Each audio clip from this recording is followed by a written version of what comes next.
ان کا تو یہی تو بت پرستی ہم نے توڑنی ہے. وَمَكَرُوا وَمَكَرَ اللَّهُ وَاللَّهُ خَيْرُ الْمَاكِرِينَ.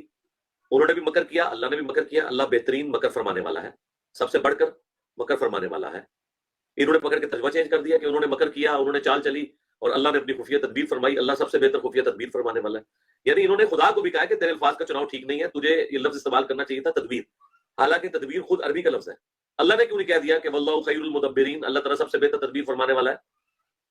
اللہ نے تو مکر کا لفظ استعمال کیا. تو اس طریقے سے یہ بڑا گھنونا کھیل کھیلتے ہیں. تو ہم نے کبھی ایسا نہیں کرنا کہ ان کی رو میں بیٹھنا ہے، نہیں، ہم نے ایکسیپٹس کروانا. بسم اللہ الرحمن الرحیم. انجینئر مرزا کہہ رہا ہے کہ یہ لوگوں نے یعنی اہل سنت نے یہ بت پرستی شروع کی ہے اور ہم نے ان کی یہ بت پرستی توڑنی ہے. وہ بت پرستی کیا ہے؟ کہتا ہے جی یہ قرآن پاک کا ترجمہ جو ہے قرآن پاک کے الفاظ سے ہٹ کر کرتے ہیں، تبدیل کر کے کرتے ہیں.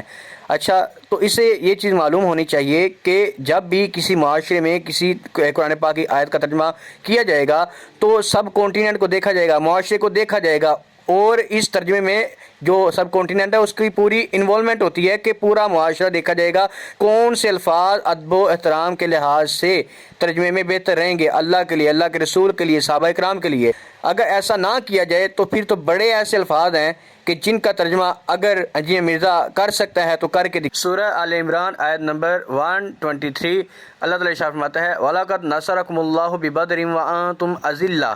اب یہاں جو اذلہ کا لفظ ہے، اگر اس کا ویسے ترجمہ تو ذلالت بھی بنتا ہے، ذلیل ہونا بھی بنتا ہے. اور کیا یہ الفاظ تم رسول اللہ صلی اللہ تعالیٰ علیہ وسلم کے لیے یا صحابہ اکرام کے لیے یہ استعمال کر سکتے ہو؟ کیونکہ بدر کی جماعت میں یہ سب شامل تھے، اور بے شک اللہ نے بدر میں تمہاری مدد کی جب تم بالکل بے سر و سامان تھے.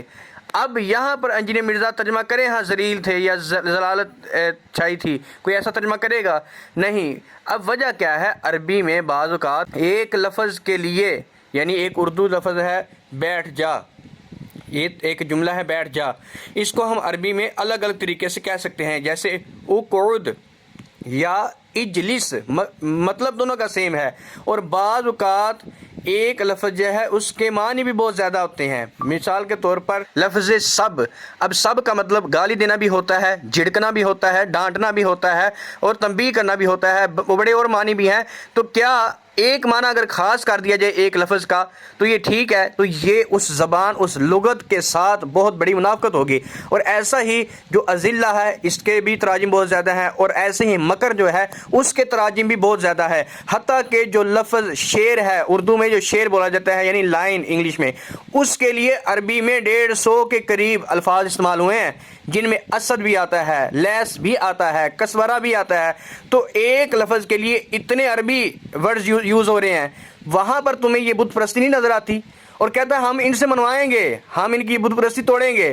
اور مزے کی بات یہ ہے یہ اپنے فتوے کی زد میں خود آ گیا. سنیے، اب اس نے حالیہ جو طارق جمیل کے لیے ویڈیو بنائی تھی اس میں یہ ترجمہ اس نے خود کیا، یعنی یہ بت پرستی مرزا انجینئر خود کر چکا ہے. وَمَكَرُوا وَمَكَرَ اللَّهُ، انہوں نے بھی مکر کیا اور اللہ نے بھی اپنی خفیہ تدبیر فرمائی. وَاللَّهُ خَيْرُ الْمَاكِرِينَ، اللہ سب سے بہتر خفیہ تدبیر فرمانے والا ہے. الحمدللہ.